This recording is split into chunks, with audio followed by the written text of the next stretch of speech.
Entropy में change एक तरह से 0 बोल सकता हूँ। मैंने क्या बोला देखो, जनरली सॉलिड की एंट्रोपी अपन ऑलमोस्ट नेग्लिजिबल मानते हैं, क्योंकि सॉलिड में ज्यादा अरेंजमेंट अच्छे से होती है। हम कह रहे हैं कि इधर गैस का 1 मोल है, इधर भी गैस का 1 मोल है, तो इधर भी 1 इधर भी 1, तो एक तरह से एंट्रोपी चेंज कितना आ गया, 0 आ गया। तो बेटा जैसे ही मैं एंट्रोपी चेंज 0 करूंगा, इसका मतलब डेल्टा जी किसके इक्वल हो गया, डेल्टा एच। और डेल्टा एच क्या होती है, एक फिक्स वैल्यू होती है, ठीक है ना। तो फिक्स वैल्यू है तो इसका मतलब देखो इसकी जो ग्राफ बनेगा वो कुछ इस तरह से बनेगा, देखो इस तरह से बनाया, मान लीजिए मैंने ये ग्राफ बनाया मैंने इसे, ठीक है ना, ऐसे बनेगा ये ग्राफ, ठीक है बेटा। ऐसा क्यों बोला मैंने, ध्यान दीजिए।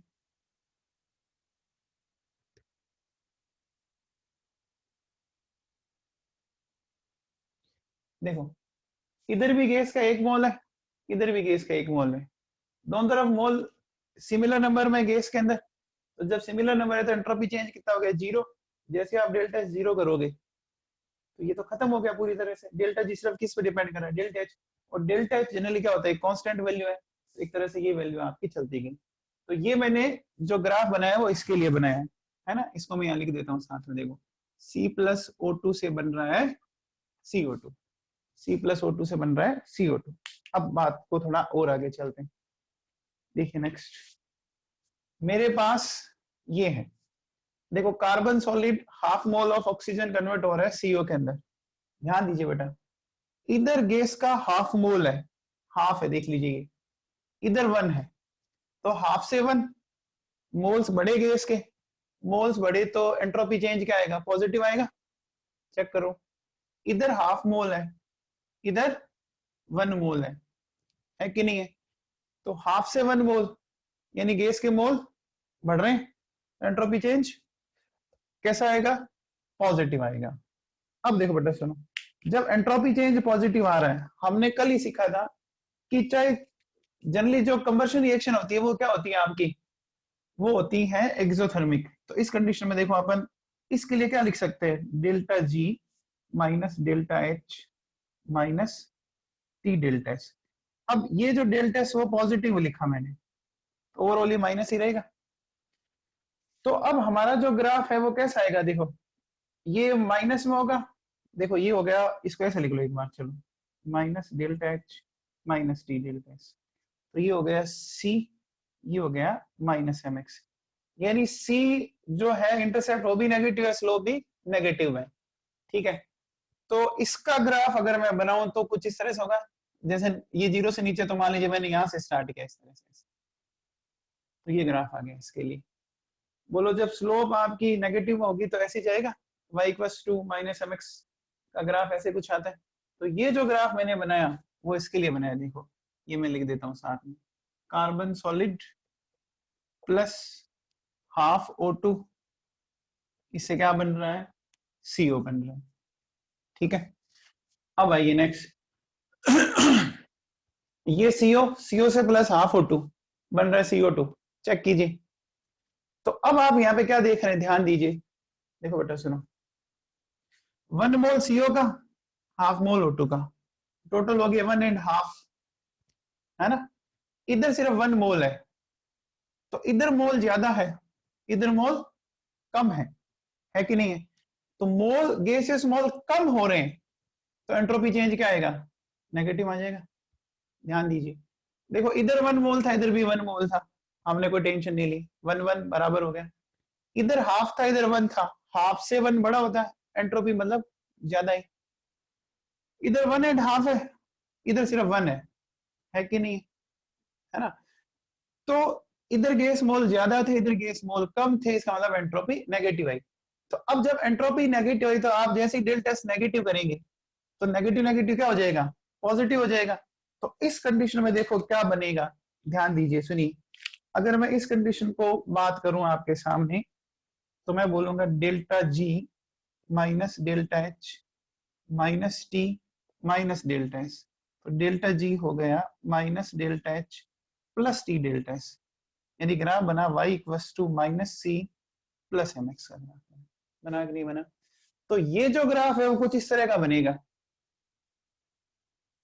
ये ग्राफ ऐसा बना कुछ, भाई माइनस है तो हमने माइनस ही लिया है, और स्लोप क्या आ रही है पॉजिटिव, तो ऊपर की तरफ जा रही है, एक तरह से देख लीजिए। ठीक है, तो ये जो ग्राफ है वो मैंने किसके लिए बनाया, वो मैंने बनाया देखो इस लास्ट वाली इक्वेशन के लिए, CO प्लस हाफ O2, ये मिल गया CO2 के लिए। तो बेटा वापस सुन लीजिए, हमने स्टार्ट किया रिड्यूसिंग नेचर ऑफ कार्बन। ठीक है, कार्बन का किस किस तरह से हो सकता है चेक कर लो। देखो कार्बन सॉलिड ऑक्सीजन से रिएक्ट करके बना सकता है CO2। इधर ये सॉलिड है, सॉलिड की जनरली एंट्रोपी ऑलमोस्ट नेग्लिजिबल होती है, इसे अपन उसको कंसीडर नहीं करते। इधर गैस का 1 मोल, इधर भी गैस का 1 मोल, दोनों तरफ मोल्स इक्वल है। जब मोल्स इक्वल है तो एंट्रोपी चेंज कितना आएगा, 0 आएगा। तो जब एंट्रोपी चेंज 0 है, यानी ये पूरा फैक्टर क्या हो गया, 0 हो गया। इसका मतलब टेम्परेचर पर डिपेंड करेगा नहीं, यानी डेल्टा जी एक तरह से कांस्टेंट वैल्यू हो गई। तो मैंने देखो ये वाला ग्राफ इसके लिए बोल दिया, C प्लस O2 CO2, ये वाला ग्राफ। ठीक है, जो ब्लू लाइन से बना हुआ है। फिर मैंने लिया बेटा carbon solid plus half O2, ये कार्बन इस तरह से भी जा सकता है, इधर गैस का हाफ मोल है, इधर गैस का 1 मोल है। हाफ से 1 यानी गैस के मोल बढ़े, एंट्रोपी चेंज कैसा आया, पॉजिटिव। तो मैंने डेल्टा यहाँ पे पॉजिटिव लिया, और डेल्टा तो नेगेटिव होगा।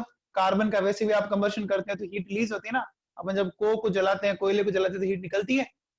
तो ये देखो क्या हो गया, minus delta H minus T plus delta H, solve करोगे तो minus delta H minus T delta H. इसका मतलब अब जो ग्राफ है वो आपका बनेगा क्या, माइनस सी माइनस एम एक्स का ग्राफ बनेगा। बनेगा ही नहीं बनेगा, तो सी नेगेटिव में लेना है, इसका मतलब 0 से नीचे लेना है, ये लिया मैंने। और ये स्लोप क्या आ रहा है आपका नेगेटिव में, तो इस तरह से लेंगे अपन, तो ये ले लिया मैंने इसमें।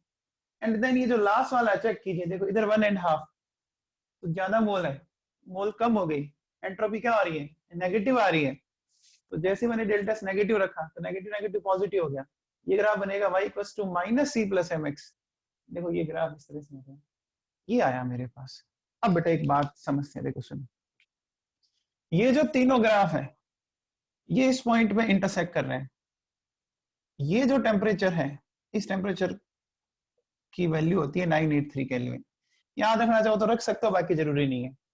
ठीक है, अब देखो 983 केल्विन से कम, यानी इस तरफ, यानी कि टेम्परेचर जो है वो 983 केल्विन से कम है, और इधर जो टेम्परेचर है वो 983 केल्विन से क्या है, ज्यादा है कि नहीं है बेटा। तो अब समझते हैं कि जब टेम्परेचर 983 केल्विन से कम था तो कौन सा ग्राफ नीचे है इन तीनों में, रेड ब्लू और ब्लैक वाले में कौन सा ग्राफ नीचे है, बताओ। जब टेम्परेचर लेस देन 983 केल्विन है तो कौन सा ग्राफ सबसे नीचे है, रेड ब्लू और ब्लैक वाले के अंदर ब्लैक वाला है ना। अब हमने कल क्या सीखा था, जो जितना नीचे होता है वो उतना ही अच्छा रिड्यूसिंग एजेंट होता है। तो इसका मतलब क्या हो गया कि देखो यहां ऑक्सीजन कौन ले रहा है, CO ले रहा है ना, ले रहा है नहीं ले रहा, ले रहा। इसका मतलब CO का खुद का ऑक्सीडेशन हो रहा है, ये काम किसी तरह करेगा, रिड्यूसिंग एजेंट की तरह करेगा। तो मतलब जब टेम्परेचर लेस देन 983 केल्विन है तो कार्बन मोनोऑक्साइड आपका बेस्ट रिड्यूसिंग एजेंट है। जब टेम्परेचर लेस देन 983 केल्विन से कम है तो कार्बन मोनोऑक्साइड एक अच्छा रिड्यूसिंग एजेंट है। अब इससे ज्यादा पे जाते हैं, अब देखो ब्लैक वाला, ब्लू वाला, रेड वाला, अब नीचे कौन आ गया, अब रेड वाला नीचे आ गया। इसका मतलब अब कौन अच्छा रिड्यूसिंग एजेंट हो गया, CO या C, कार्बन हो गया ना। और वो कार्बन किसमें कन्वर्ट हो रहा है, CO के अंदर कन्वर्ट हो रहा है, हो गया कि नहीं हो गया, हाँ इंसा ठीक है, समझ में आ गया। तो इसका मतलब ये हो गया कि जब टेम्परेचर ग्रेटर देन 983 केल्विन है तो carbon is best reducing agent, ये हो गया। और वो किस में कन्वर्ट होगा, CO में कन्वर्ट होगा। बेटा ये क्वेश्चन आपके 12th में भी आता रहता है ना, आपसे पूछा जाएगा कि लो टेम्परेचर पर अच्छा रिड्यूसिंग एजेंट कौन है, तो लो पे है CO और हाई पे कौन है, कार्बन है। ठीक है, तो ये मैंने आपको एक्सप्लेन कर दिया। ये इक्वेशन जो मैंने बोला कि 11th में बड़ी काम की है, तो ये आपने पढ़ी है, उसके अकॉर्डिंग कर रहे हैं।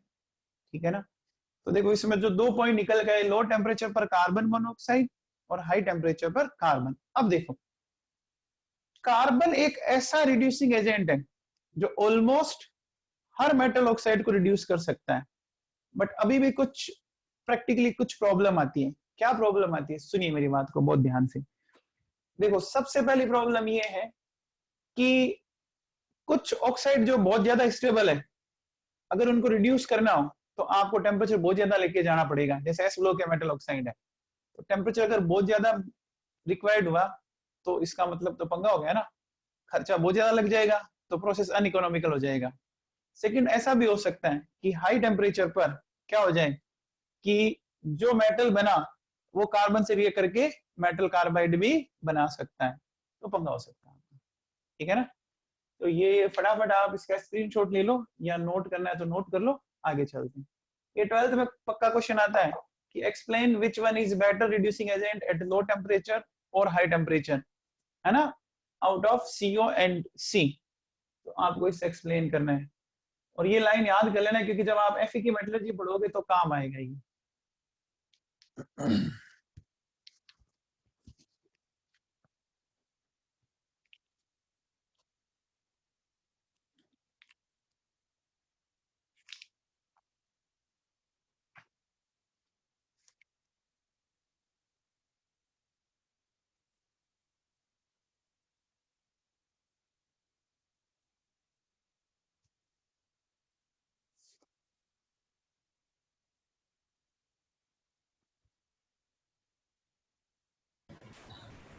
हाँ राजवीर। सर वो नीचे वाला सर रिड्यूसिंग एजेंट होता है बढ़िया। हम्म। तो सर मतलब वो क्या सब टेम्परेचर पे रिड्यूसिंग एजेंट का काम करता है या फिर मतलब कोई रेंज होती है कि इस टेम्परेचर से इस टेम्परेचर वो तो तक? डेफिनेट टेम्परेचर होगा ना, लास्ट ईयर आपने थर्मो में क्या पढ़ा था, याद करो, आपने इक्विलिब्रियम टेम्परेचर निकाला था। ये तो सारी हम्म। बातें थर्मो में पढ़ चुके हो आप ऑलरेडी। एक डेफिनेट टेम्परेचर पे काम करेगा ना। तो सर मतलब जैसे उससे फिर अगर टेम्परेचर हाई कर देंगे तो फिर तो वो काम ही नहीं करेगा और दोनों ही ब्रेक हो नहीं, जाएंगे फिर हाई तो। टेम्परेचर क्यों लेके जाएंगे, जब मान लो कोई एक 500 केल्विन पे काम कर रहा है तो फिर 700 केल्विन क्यों लेके जाएंगे अपन। तो सर उल्टा, मतलब कोई चीज सात अगर सौ 10 रुपए मिल रही है तो आप 12 रुपए क्यों लगाओगे। 700 केल्विन पे फिर मतलब क्या होगा सर, दोनों ही ब्रेक हो जाएंगे क्या सर, जिसका हो रहा था वो भी और बेटा जो। देखो, अगर आप उसको एज ए रिड्यूसिंग एजेंट काम में लोगे तो एक तो अनइकोनॉमिकल पड़ेगा, ठीक है ना। सेकेंडली होगा क्या कि जो मेटल आपको ऑब्टेन हो रहा है वो लिक्विड या वेपर फेज में आ जाएगा, तो उसको हैंडल करने मुश्किल हो जाएगा, तो फिर क्या काम का वो हमारे लिए। और सर तो बहुत लो टेम्परेचर पे भी फिर यूज नहीं बहुत होगा लो फिर। टेम्परेचर पे तो होगा ही नहीं ना। आपकी रिएक्शन को एक्टिवेशन एनर्जी चाहिए कुछ तो, बिना एक्टिवेट हुए तो कैसे होगा। Okay sir. इक्विलिब्रियम टेम्परेचर मैंने लास्ट एक्सप्लेन किया था थर्मोडायनेमिक्स के अंदर। तो जब डेल्टा जी जीरो हो जाता है, जीरो किया तो delta H equal to T delta S आया था। तो टी क्या हो गया था, delta H upon delta S. फिर अगर वो एंडोथर्मिक रिएक्शन है तो इक्विलिब्रियम टेम्परेचर से हम थोड़ा ज्यादा ले लेते हैं, और एक्सो है तो थोड़ा कम ले लेते हैं। इसलिए मैंने बोला था कि थर्मो पढ़ना।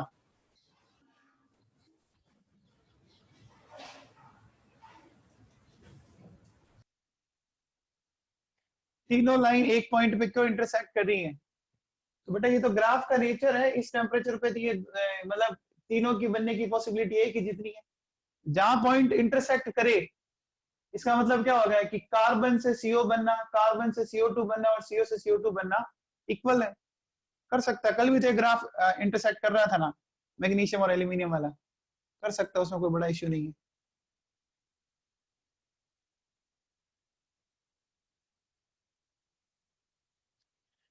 हाँ भैया, चलिए आगे देखो आपसे।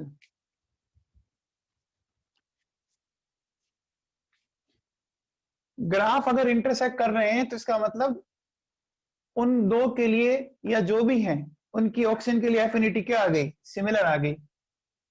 अब एक चीज बताओ मेरे को, देखो एक आपसे क्वेश्चन पूछता हूं मैं।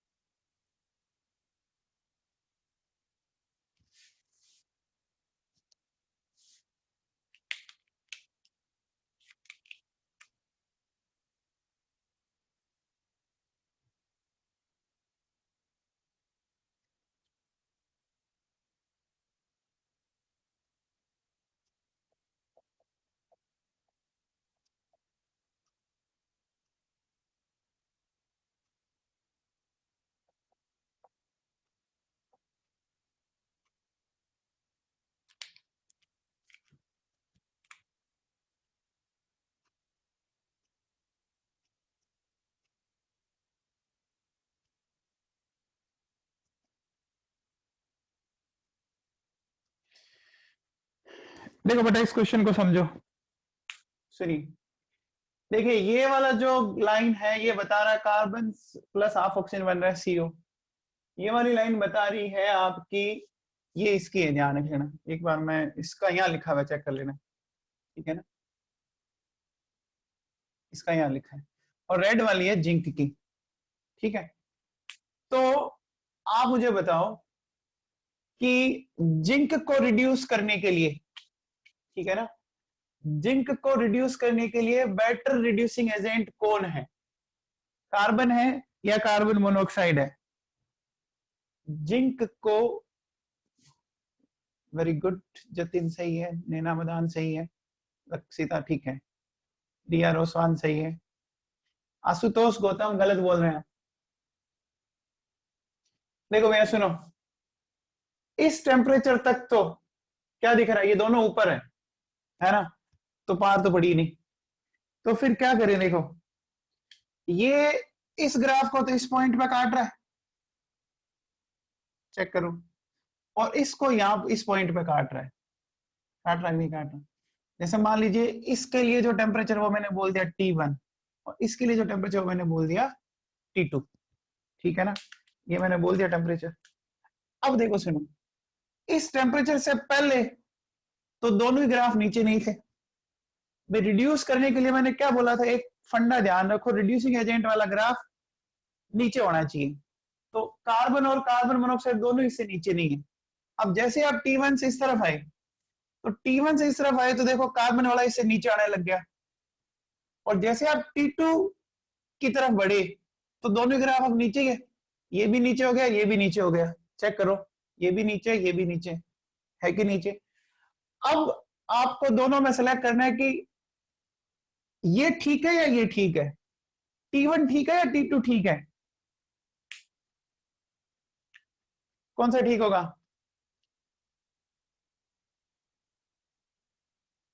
अरे सोचो बेटा, T1 लो टेम्परेचर पे काम हो रहा है ना, और T2 हाई टेम्परेचर पे हो रहा है।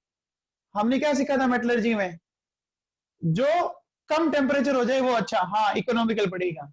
तो T1 हमारे लिए क्या होगा, बेटर होगा, होगा कि नहीं होगा? वापिस सुन लो, देखो ये ग्राफ दे रखा मैंने आप लोगों को इस तरह से, ठीक है, ये ग्राफ है बेटा, ये वाला वही जो मैंने बना रखा है एक तरह से, carbon solid plus half O2 CO। फिर ये मैंने ग्राफ दे रखा है zinc plus half O2 zinc oxide, और ये मैंने दे रखा है रेड वाला, सॉरी ये जिंक वाला है और ये इसका है। तो अब ये कहता है कि आपको जिंक ऑक्साइड को रिड्यूस करना है, तो आपको ये बताना है कि कौन बेटर है। तो पहले तो ये चेक करो कि कहां पर रिड्यूसिंग एजेंट जिंक वाले ग्राफ से नीचे आ रहा है। बेटा ये रेड कलर वाला ग्राफ जिंक का है, चेक करो, अभी दोनों ऊपर है। अब इस पॉइंट ऑफ इंटरसेक्शन से जैसे इधर आया, देखो ये ग्राफ नीचे आ गया, और यहां अब इंटरसेक्ट कर रहा है, अब ये नीचे हुआ एक तरह से। तो बेटा आपका जो कार्बन है वो तो T1 टेम्परेचर पे कर रहा है, और जो आपका कार्बन मोनोऑक्साइड है वो T2 टेम्परेचर पर कर पा रहा है, कर पा रहा है नहीं कर पा रहा है?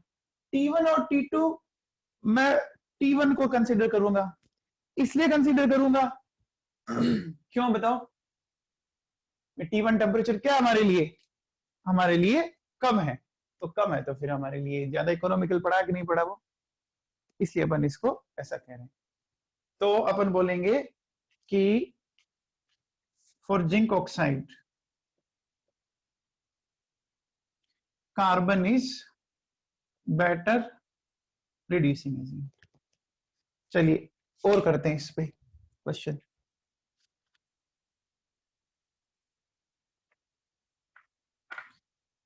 देखो नीचे वाला फंडा ध्यान से समझ लो, रिड्यूसिंग एजेंट जिससे आप रिड्यूस कराना चाह रहे हो वो नीचे आना चाहिए। बस एक सिंपल सी लाइन याद रखो यार,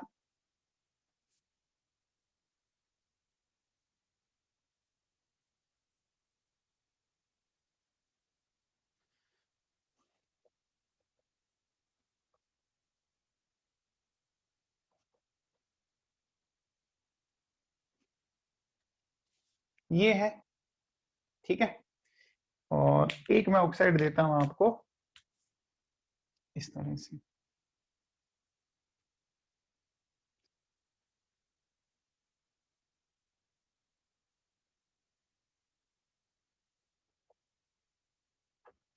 ये है FeO। देखो बेटा ग्राफ, ये वाला ग्राफ है carbon plus half O2 CO के लिए, ये वाला ग्राफ है CO plus half O2 CO2 के लिए, और ये एक ऑक्साइड है FeO। अर्चिता बिनानी बताएगी कि इसके लिए कार्बन मोनोऑक्साइड अच्छा है या कार्बन अच्छा है।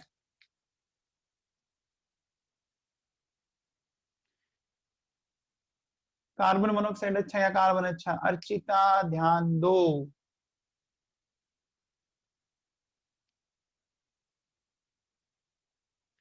अरे जिस मेटल ऑक्साइड को आप रिड्यूस कर रहे हो ना, तो उसका जो रिड्यूसिंग एजेंट है वो उससे नीचे होना चाहिए। आप भी सुनो, रिड्यूस आप करना चाहते हो FeO को, तो इसको रिड्यूस वो ही कर पाएगा ना जो इससे नीचे हो। तो FeO से नीचे कौन है? CO नीचे है या कार्बन नीचे है? CO नीचे ना यार, ध्यान दीजिए। देखो ये CO वाला ग्राफ नीचे है, कार्बन वाला तो ऊपर है। मेरी बात ध्यान से सुनो, आप नहीं तो अपने वर्ड्स में लिख लो। जिस मेटल ऑक्साइड को रिड्यूस करना है, ठीक है, तो उसके लिए वो रिड्यूसिंग एजेंट बेटर होगा जो उससे नीचे आए, और जितना नीचे आए वो उतना ही अच्छा होगा। अब देखो, अगर अपन इसमें देखें, हमारा मेटल ऑक्साइड ये वाली लाइन इससे नीचे, ये तो ऊपर है, ये देखो, ठीक है कि नहीं है? समझ में आ रही बात? तो अब बताओ कि कार्बन मोनोऑक्साइड वो काम लो टेम्परेचर पे कर देगी, जबकि ये क्या करेगा, एक तरह से हाई टेम्परेचर पे करेगा। ये तो लो टेम्परेचर पे नीचे आ गया ना। अरे लो टेम्परेचर पे इसके नीचे तो आराम से काम करेगा ना बच्चों, ध्यान दो थोड़ा, ठीक है।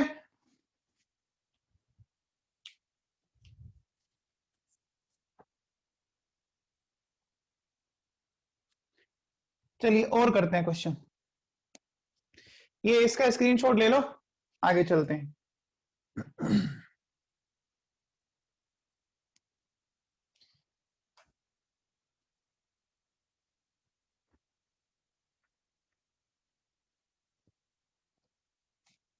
देखिए, हाँ बेटा, आफ्टर सर्टेन टेम्परेचर कार्बन हो जाएगा, बट मैंने क्या बोला, मेटलर्जी में हम वो रिड्यूसिंग एजेंट सेलेक्ट करेंगे जो लो टेम्परेचर पे काम कर जाए। मैंने क्या बोला, कार्बन तो कर ही जाएगा, लेकिन वो महंगा पड़ेगा ना यार। ये करेगा हाई टेम्परेचर पर, ये लो टेम्परेचर पे कर लेगा ना। अरे थोड़ा बढ़िया वाला दिमाग लगाओ यार, खर्चा कब लगाना है साहब।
थोड़ा सा बेटा स्केल पे नहीं है, हो सकता है थोड़ा बहुत इधर हो जाए, मैंने कोशिश तो किया है ना। टेम्परेचर डिग्री सेल्सियस के अंदर है आपका, ठीक है। तो अब आपको ये एक ग्राफ दे रखा है, देखिए, ठीक है बच्चों। अब इस ग्राफ में क्या क्या क्वेश्चन पूछ रहा है वो डिस्कस कर लेते हैं। पहला क्वेश्चन ये है कि at what temperature zinc and carbon have equal affinity for oxygen, at what temperature. Zinc and carbon have equal affinity for oxygen. ठीक है, ऑप्शन आपको दे रहा है, देखो क्या क्या, 1500, फिर दे रहा है 500, फिर दे रहा है 1000 एंड फिर दे रहा है 1200 डिग्री सेल्सियस। तो हमने कल क्या सीखा था कि जैसे ही दो ग्राफ एक पर्टिकुलर पॉइंट पे कट करे, है ना, वो पॉइंट क्या बताता है, वो पॉइंट आपको बताता है इक्वल एफिनिटी। बेटा देखो, आपको पूछा जिंक और कार्बन, ये रहा जिंक का ग्राफ, ये रहा कार्बन का ग्राफ, किस पॉइंट पे कट कर रहा है, जिस पॉइंट पे ये कट कर रहा है उस पॉइंट के अकॉर्डिंग अगर मैं नीचे चलूं थोड़ा सा, ऐसे देखिए, तो लगभग लगभग ये 1000 आ गया कि नहीं आ गया, तो इसका मतलब आंसर क्या हो जाएगा आपका, 1000 हो जाएगा। कल सिखाया था मैंने कि जैसे ही दो ग्राफ एक दूसरे को आपस में कट कर रहे हैं तो उस पॉइंट पर उन दोनों एलिमेंट की ऑक्सीजन के लिए एफिनिटी इक्वल होगी, तो 1000 पे दोनों इक्वल है। ठीक है बेटा, अब देखो सुनो, नेक्स्ट क्वेश्चन क्या कहता है वो आपसे इसमें, कि आपसे कह रहा है, नेक्स्ट क्वेश्चन देखो इसी के, zinc oxide plus carbon, zinc plus CO. ठीक है, तो ये कहता है कि reaction will be spontaneous at, आपको ऑप्शन दे रहा है 1000 डिग्री सेल्सियस, फिर कह रहा है ये, फिर कह रहा है लेस देन 500 डिग्री सेल्सियस, फिर कह रहा है लेस देन 1000 डिग्री सेल्सियस। ठीक है साहब, ये क्वेश्चन पूछा आपसे।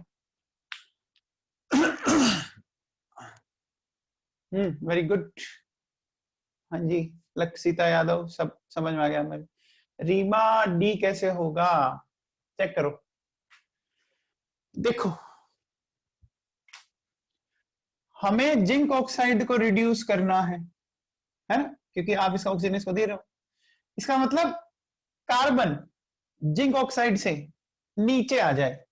बेटा ये लाइन बहुत काम की है, तो बेटा अभी तो जो कार्बन है ना इस टेम्परेचर से तो पहले इस जिंक वाली लाइन से ऊपर चल रहा है, चेक करो, देखो कार्बन वाला ग्राफ जिंक वाले ग्राफ से ऊपर है, तो इसका मतलब 1000 से पहले तो मतलब ही नहीं है, लेस देन 500 मतलब नहीं है, ये मतलब नहीं है, 1000 पे तो इक्वल एफिनिटी आ गई। अब जैसे आप 1000 से इधर आते हैं, इधर आते देखो ये नीचे हो गया वो ऊपर हो गया, इसका मतलब आंसर क्या हो जाएगा हमारा कि 1000 से ज्यादा, एक ही ऑप्शन दिख रहा है हमें। ठीक है ना अर्चिता, ठीक है बेटा। अरे ये लाइन बहुत काम की है, अगर आपको एलिनियम डायग्राम का क्वेश्चन करना है ना, रिड्यूसिंग एजेंट्स नीचे आना चाहिए बस, ये दिमाग में फिट कर लो आप, क्योंकि अगर आप ज्यादा दिमाग लगाओगे तो बहुत उल्टे करोगे क्वेश्चन, ये आराम से कर सकते हो आप क्वेश्चन। ठीक है ना, नेक्स्ट क्वेश्चन देखो, ये कहता है कि at 110 degree Celsius which reaction is more spontaneous, कौन सी रिएक्शन ज्यादा स्पॉन्टेनियस है, तो आपको ऑप्शन दिया हुआ देखो क्या, MgO plus carbon Mg plus CO। ठीक है, फिर कह रहे हैं zinc oxide plus carbon zinc plus CO, फिर कह रहा है MgO plus zinc Mg zinc oxide, and D option कह रहा है zinc oxide plus MgO plus zinc.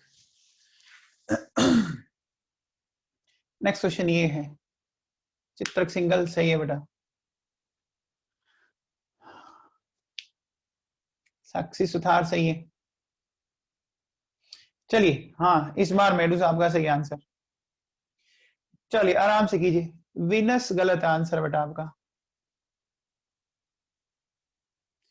कोई बात नहीं, आराम से करो। देखो सुनो, ये हमें कह रहा है, आपने तो एक्चुअली उसी के अकॉर्डिंग ये आंसर कर दिया, देखा भी नहीं। देखो इस टेम्परेचर पे कह रहा था which reaction is more spontaneous. तो इस टेम्परेचर से मतलब यहाँ आ रहे हो आप, इसका मतलब MgO और C। पहले देखो कि क्या मैग्नीशियम ऑक्साइड से आपका ये वाला ग्राफ नीचे है, बोलो कार्बन वाला है ग्राफ नीचे। चलो ठीक है, कह सकते हैं ये ग्राफ नीचे तो है कार्बन वाला, है ना। फिर देखिए जिंक ऑक्साइड प्लस कार्बन, बोलो जिंक ऑक्साइड प्लस कार्बन, ठीक है ये भी नीचे है, ठीक है। लेकिन अगर आपसे ये बोला जाए, नेक्स्ट ऑप्शन कह रहा है MgO प्लस जिंक, तो मैग्नीशियम ऑक्साइड और जिंक, ये तो रिएक्शन पॉसिबल ही नहीं है ना। मैग्नीशियम ऑक्साइड को आप रिड्यूस कर रहे हो जिंक से, तो जिंक इससे नीचे आना चाहिए, तो सी तो पॉसिबल ही नहीं है। लास्ट देखिए जिंक ऑक्साइड ऊपर है, मैग्नीशियम नीचे। तो अब जो जितना ज्यादा नीचे होगा, तो बेटा 1100 लगभग यहाँ होगा। इस टेम्परेचर पे ज्यादा नीचे कौन है? मैग्नीशियम वाला ग्राफ ज्यादा नीचे, तो जो जितना ज्यादा नीचे होगा वो तो अच्छा रिड्यूसिंग एजेंट होगा। समझ में आई बात? मैंने क्या बोला, रिड्यूसिंग एजेंट के लिए नीचे देखना है, और जो जितना नीचे होगा, तो बेटा आप यहाँ सोचो कि लगभग लगभग यहाँ कहीं आया होगा आप, सपोज मैंने ये बोल दिया। अब इस पॉइंट पर, ठीक है ना, आप बताओ कि मैग्नीशियम वाला ग्राफ ज्यादा नीचे है या कार्बन वाला ग्राफ ज्यादा नीचे है? मेरे हिसाब से तो मैग्नीशियम वाला दिख रहा है मुझे तो। अच्छा रिड्यूसिंग एजेंट कौन हो गया फिर? मैग्नीशियम हो गया, और क्या। एक लाइन है, अगर आपने इसको ढंग से यूज ले लिया ना, तो बड़ा आराम से आप कर जाओगे क्वेश्चन। ठीक है,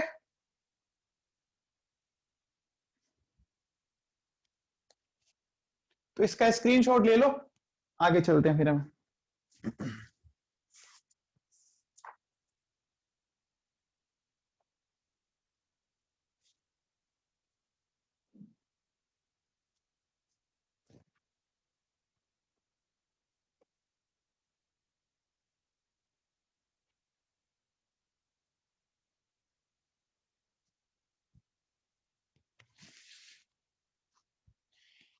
ये मैं हटा रहा हूं बेटा अब।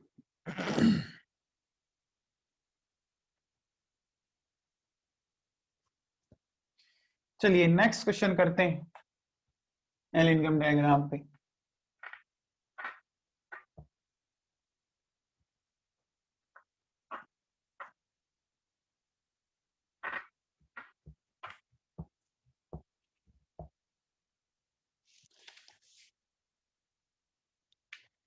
नेक्स्ट देखो, पहले मैं एक ग्राफ बना लेता हूं, फिर बात करते हैं अपन। ठीक है, तो यहाँ कहीं 0 है, तो ग्राफ कुछ इस तरह का है। ये है PB प्लस S PBS, ठीक है। फिर ये है H2 प्लस S H2S, ठीक है। फिर एक ग्राफ कुछ इस तरह का है। ये Bi2, मैं सीधे लिख देता हूं क्योंकि बनेगा तो सल्फर से, Bi2S3 से, ठीक है। फिर एक ग्राफ इसने ऐसे दे रखा है HGS, ठीक है। और एक ग्राफ ये ऐसे दे रहा है CS2 के। ये ग्राफ दे रखे बेटा अलग अलग, ठीक है ना। ये ग्राफ आपको गिवन है, ठीक है। इधर वही है आपका डेल्टा G, इधर temperature.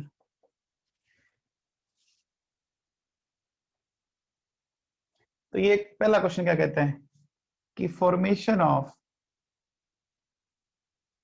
Which sulphide is most spontaneous, ये कह रहा है। ऑप्शन देखो क्या क्या दे रहा है, HGS, Bi2S3, फिर कहता है PBS, फिर कहता है CS2। तो कहता है कि किस ऑक्साइड का बनना मोस्ट स्पॉन्टेनियस है।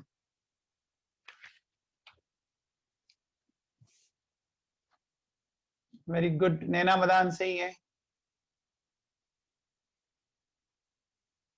रौनक सही है, आशुतोष सही है, अर्चिता सही है, जतिन जतिन जतिन जतिन।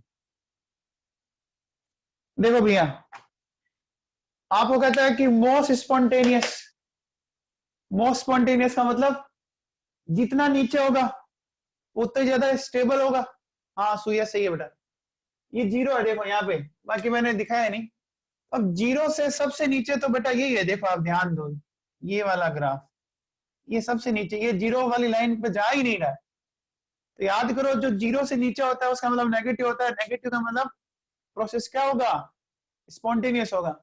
कुछ बच्चे CS2 को भी आंसर दे रहे हैं, वो तो कैसे होगा बेटा, वो तो देखो जीरो से सीधे ही एक बार ऊपर की तरफ चला गया है। भाई मोस्ट स्पॉन्टेनियस का मतलब डेल्टा जी ज्यादा से ज्यादा नेगेटिव होना चाहिए। जीरो से जितना नीचे होगा उतना ही नेगेटिव होगा ना। अब देखो बेटा, सबसे नीचे तो यही है, ये तो फिर भी कुछ ऊपर है, तो क्या आ जाएगा आंसर, PBS। आपसे कह रहा है कि कौन इजीली बन जाएगा, कौन स्टेबल है। तो बेटा जितना, कल याद करो हमने कैल्शियम ऑक्साइड को सबसे नीचे बनाया था, याद कीजिए, ठीक है ना। अब जैसे आप हो गए कि विच सल्फाइड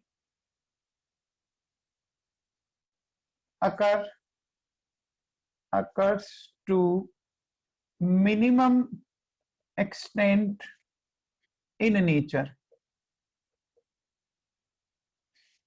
ऑप्शन यही है, ऑप्शन वापिस यही है, बताइए। हाँ वेरी गुड साहिल। अब आप चेक करो, देखो स्टेबिलिटी का ये पूछे ना बेटा, हाँ विनस ठीक है भाई। जीरो से जो पास होगा वो तो टूट रहा है, तो मिलेगा कैसे यार, सोचो तो सही। तो जीरो के पास कौन सा ग्राफ है ये चेक कर। अब बेटा ये ग्राफ अलग है, थोड़ा ध्यान दीजिए। HGS का तो ये ग्राफ है ना।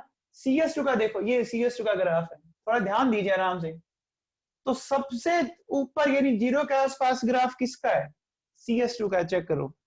तो इसका मतलब क्या होगा, CS2 का नेचर में मिलना मुश्किल होगा, तो इसका आंसर जाएगा CS2। ठीक है,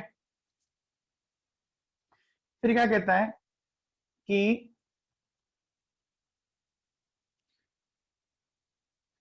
which of the following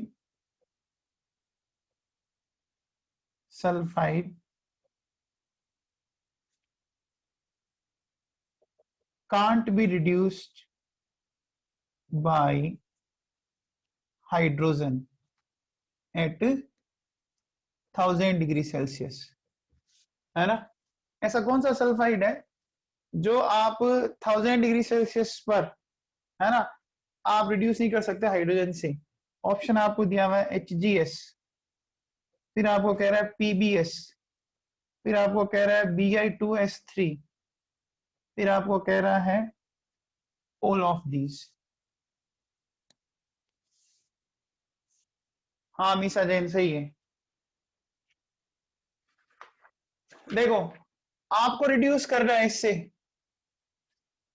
और इसको रिड्यूस करना चाह रहे हो, तो ये रिड्यूसिंग एजेंट इससे नीचे आना चाहिए, नीचे तो नहीं है ना। ये बेटा आपको जो मैंने क्वेश्चन बुकलेट भेजी है ना, उसके अंदर ये क्वेश्चन है। अब यहाँ तो बोर्ड पे हो सकता है स्केल पे नहीं बन पा रहा हो थोड़ा सा, ठीक है ना, तो आप उसको चेक कर लेना। भी रिड्यूस करने के लिए क्या बोला था कि क्या होना चाहिए, रिड्यूसिंग एजेंट नीचे आना चाहिए, आना चाहिए कि नहीं आना चाहिए।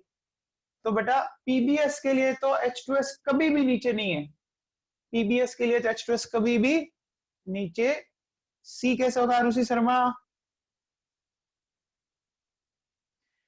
हमें रिड्यूस करना है किससे, H2 से। तो देखो बेटा H2 CS2 से तो नीचे है, एक बार ऑप्शन चेक कर लो HGS। तो HGS से देखो, अगर अपन बात करें तो HGS से देखो यहाँ नीचे चल रहा है अभी ये, इस जगह ये नीचे चल रहा है। फिर Bi2S3, Bi2S3 वाला ये है ना, तो Bi2S3 से भी अभी नीचे हो गया, ठीक है, नीचे होना चाहिए रिड्यूसिंग एजेंट, ठीक है ना। लेकिन पीबीएस वाले ग्राफ से तो ये वाला ग्राफ देखो, H2S वाला कभी नीचे आ ही नहीं रहा, कभी नीचे नहीं आ रहा, तो नीचे नहीं आएगा तो फिर कैसे करेंगे अपन, ठीक है ना। देखो बेटा ये लाइन बहुत काम की कि जो रिड्यूसिंग एजेंट है वो उस कंपाउंड से नीचे आना चाहिए। आप चेक करो, देखो ये वाला जो ग्राफ है ना, ये H2S वाला, ये वाला ग्राफ ये है,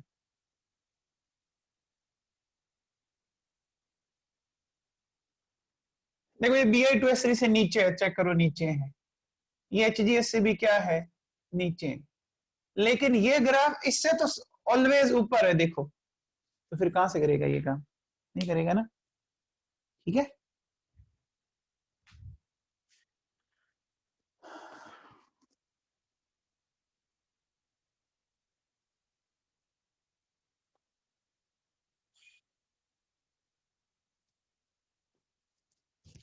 चलिए लास्ट क्वेश्चन करते हैं इसके ऊपर अपन एलिनियम डायग्राम से, फिर इस टॉपिक को तो खत्म करते हैं। ये आप स्क्रीनशॉट ले लो, आगे चलते हैं फिर।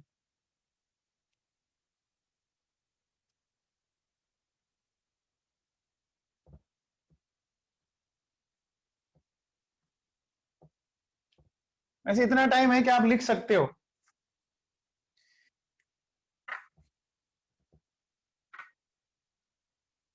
नेक्स्ट देखिए, मैं पहले डायग्राम बना लेता हूं, फिर बात करते हैं।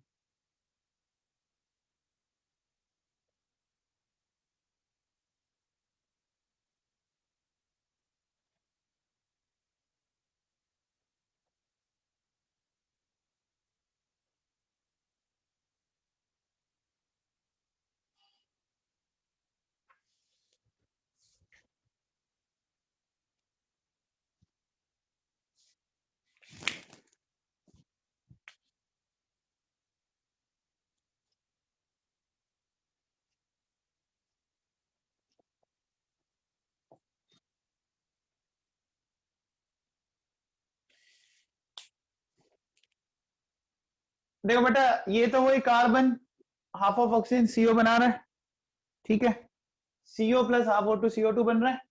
यहाँ है 2 copper plus half O2 Cu2, ये दिया हुआ है। अब आपसे कहता है कि which is better reducing agent for Cu2O at high temperature, ऐसा क्वेश्चन में बोला है। और आपको ऑप्शन क्या क्या दे रहा है, देखो, अब वो कह रहा है कोक, फिर कह रहा है CO, फिर कह रहा है CO2, और D कह रहा है A and B both।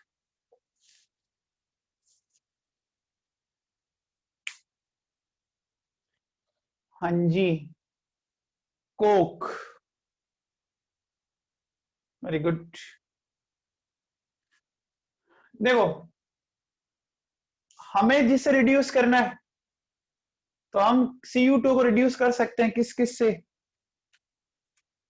Carbon monoxide से और कार्बन से, कार्बन का मतलब भी कोक होता है।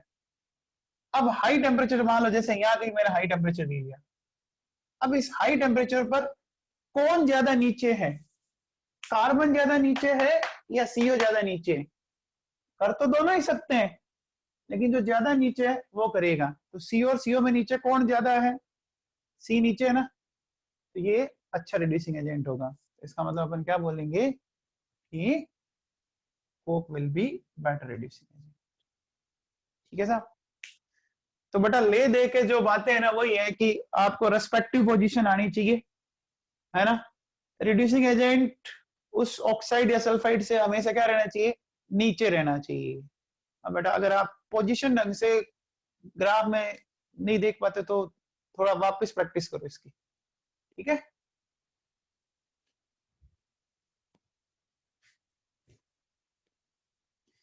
देखिए एलिनियम डायग्राम आपका एनसीईआरटी में भी दिया हुआ है, आप देख सकते हो।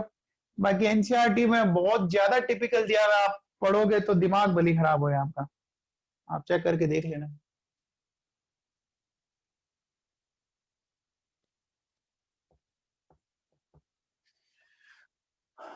चलो साहब, अब ये तो हो गया हमारा एल इनकम डायग्राम स्लीव। अब देखिए, अब अपन बात करते हैं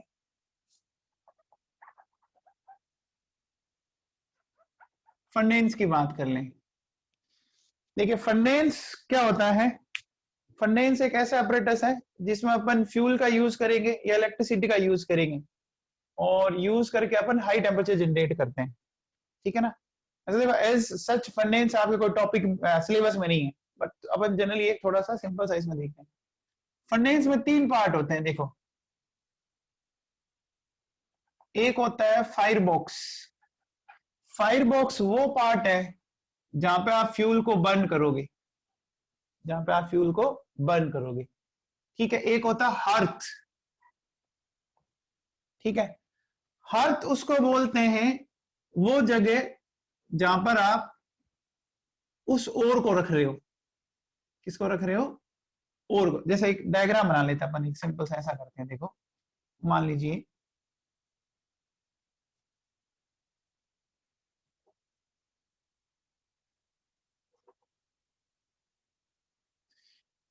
जैसे एक सिंपल सा ऐसे ही बना रहा हूं मैं समझने के लिए। देखो ये आपने यहाँ पे ओर रखा, यानी ये तो जगह होगी हर्थ। यहां मान लीजिए आप फ्यूल रख के जला रहे हो आप, ठीक है ना। तो इस वाले पार्ट को अपन क्या बोलेंगे? इस वाले पार्ट को बोलेंगे फायर बॉक्स। अब जितनी भी आपकी गैसेस निकलेगी वो इस चिमनी के थ्रू क्या हो जाएगी? बाहर आ जाएगी। तो ये इस तरह से होता है, ठीक है ना। तो एक तो ये हर्थ थोड़ा समझ लेना। हर्थ वो जगह होती है जहां पे अपन उस ओर को रख रहे, ये ध्यान रख लेना बेटा, ठीक है ना। 3 पार्ट है, fire box, hearth and chimney, ठीक। अब देखिए अलग अलग तरह के फंडेंस होती है। ब्लास्ट फंडेंस, रिवर बट्टी फंडेंस, है ना, बेसेमर फंडेंस, है ना, ओपन हर्थ फंडेंस, इलेक्ट्रिक फंडेंस। आपके जनरली 2 ज्यादा काम आएंगे, रिवर बट्टी फंडेंस है, ब्लास्ट फंडेंस, ठीक है ना। डायग्राम नोट्स में है, देख लेना। वैसे आपके एज सच कोई सिलेबस में नहीं है। अब देखो इसके अंदर क्या होता है, एक वर्ड आएगा चार्ज। ये चार्ज क्या होता है? देखो जैसे सपोज ओर है, ओर के साथ आपने मिलाया कोक, कोक और मान लीजिए मिलाया फ्लक्स, यानी ओर के साथ जो भी आप चीजें मिला रहे हो और मिला के आप उसको हर्थ के ऊपर रख रहे हो, इन पूरे मिक्सचर को चार्ज बोलते हैं। ओर के साथ फ्लक्स मिलाया आपने, कोई रिड्यूसिंग एजेंट मिलाया होगा, उन सबको मिला के क्या बोलते हैं? चार्ज बोलते हैं। इतना ही ध्यान रखना है, और अपने को फंडेंस से रिलेटेड कोई ज्यादा नॉलेज लेने की जरूरत नहीं है, ठीक है ना। हाँ ये ध्यान रख सकते हो कि calcination and roasting generally upon reverberatory furnace में करते हैं। तो रिवर बट्टी फंडेंस में क्या होता है कि होल होते हैं, आप उन होल को चाहो तो खुला रख सकते हो, चाहो तो बंद कर सकते हो। जैसे मान लीजिए कैल्सिनेशन करनी है और ऑक्सीजन की रिक्वायरमेंट नहीं है तो होल बंद कर दो। रोस्टिंग करना है तो रोस्टिंग में क्या होगा, आपको ऑक्सीजन की रिक्वायर्ड है तो उनके होल को खुला छोड़ दो। बस इस तरह से ध्यान रखना है।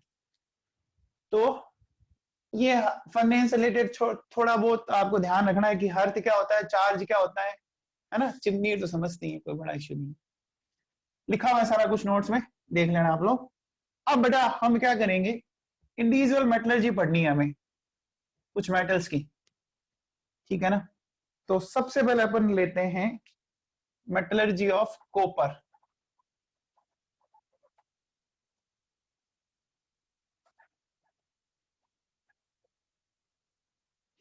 Metallurgy of copper. कॉपर के लिए देखो सबसे पहले इनके मेन ओर्स की बात करें तो मेन ओर्स में एक तो आता है कॉपर पायराइटिस, है ना, इसी को बोलते हैं चेल्कोपायराइटिस। कॉपर पायराइटिस या इसको बोलते हैं अपन चेल्कोपायराइटिस, ठीक है।